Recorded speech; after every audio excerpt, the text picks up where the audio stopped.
Hello বন্ধুরা, স্বাগতম কেডিস চ্যানেলে।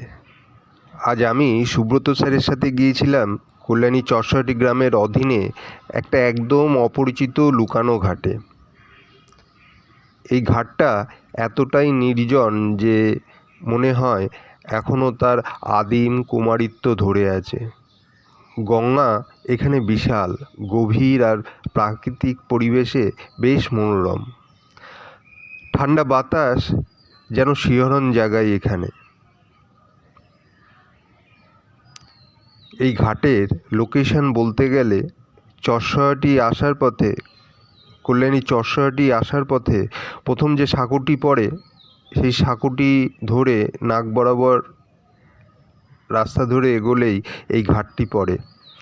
যদি আপনারাও এই ঘাটে আসেন তাহলে নোট করে নিতে পারেন। চলুন আজকে অ্যাডভেঞ্চারের গল্প শোনায়। ঘাটে পৌঁছে আলাপ হলো হরিবাবুর সাথে। পেশায় তিনি নৌকা চালান। তার একটা ছোট ডিজেল চালিত নৌকা আছে, দেখতে খুবই কিউট। আমাদের দেখে তিনি আনন্দে আপ্লুত। বললেন, বাবু নৌকায় চড়ে গঙ্গা ভ্রমণ করবেন, একটু রোজগার হবে। ঘরে স্ত্রী, ছেলে মেয়ে আর বুড়িমা অপেক্ষা করছে। এটাই আমার একমাত্র জীবিকা। নৌকা ঘোরার মতো ইচ্ছে ছিল না, কিন্তু সুব্রত স্যার রাজি হলেন হরিবাবুর কথায়। অতএব আমরা দুজনে চড়ে বসলাম সেই ছোট্ট ডিঙি নৌকাতে। উফ, এই নৌকা ভ্রমণের আনন্দ অন্যরকম।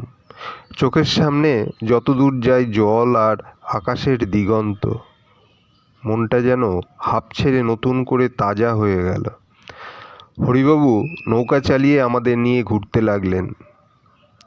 একটা বিচ্ছিন্ন নদীর চড়া দেখিয়ে মাস্টার বন্ধুকে বললাম, আমার একটা দুঃখের পাহাড় আছে, তার বিনিময়ে ওই চড়াটা কি কেনা যায়? মাস্টার বন্ধু বলল, চড়াটার কাছে গিয়ে দেখো তারও পাহাড় সমান দুঃখ আছে। এখন চিন্তা করো নেবে কি না। অনেকক্ষণ ঘুরে নৌকা অপর পাড়ে এসে থামলো। এখানে কোনো বাড়িঘর নেই, শুধু সবজির চাষ হয়। মটরশুঁটি, ভুট্টা, কালো জিরে, ঝিঙে, ধনেপাতা, এইসব সবুজের সমারোহ। হরিবাবু মাঠ থেকে কিছু তাজা মটরশুঁটি তুলে আমাদেরকে দিলেন। হঠাৎ দূর থেকে চাষি চিৎকার জুড়ে দিলেন, কি করছো? আমার জমির ফসল কেন তুলছো? আমরা সবাই ক্ষমা চাইলাম তার কাছে। শেষে চাষি ভাই শান্ত হলেন। তিনি বললেন, আমিও তো এখনও একটাও ফসল ঘরে তুলিনি। রোজ যদি এরকম ভ্রমণার্থী আসে আর প্রত্যেকেই দুই একটা ছিঁড়ে নেয়, তাহলে চাষির কত ক্ষতি। সত্যি আমরা যদি একটু সচেতন হই।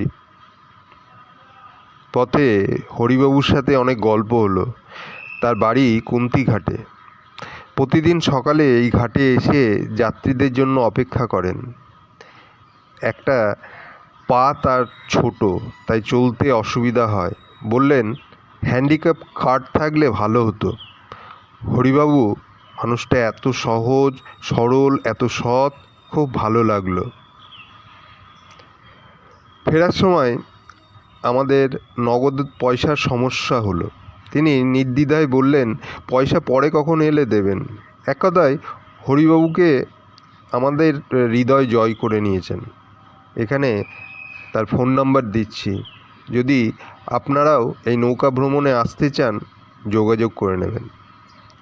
বন্ধুরা, এই ঘাট আর নৌকা ভ্রমণ আমার জীবনে একটা স্মৃতি হয়ে থেকে গেল। এখানে এলে মনে শান্তি পাবেন নিশ্চিত। আপনাদের ভিডিওটা দেখতে থাকুন এবং ভিডিওটা ভালো লাগলে লাইক সাবস্ক্রাইব করে আমার সাথে থাকবেন, যাতে আরও এমন ভ্রমণের গল্প শোনাতে পারি। এছাড়া কমেন্টে বলবেন আপনারা গঙ্গার কোনো ঘাটে গিয়েছেন, শেয়ার করবেন বন্ধুদের সাথে। ধন্যবাদ, দেখা হবে আবার। নমস্কার।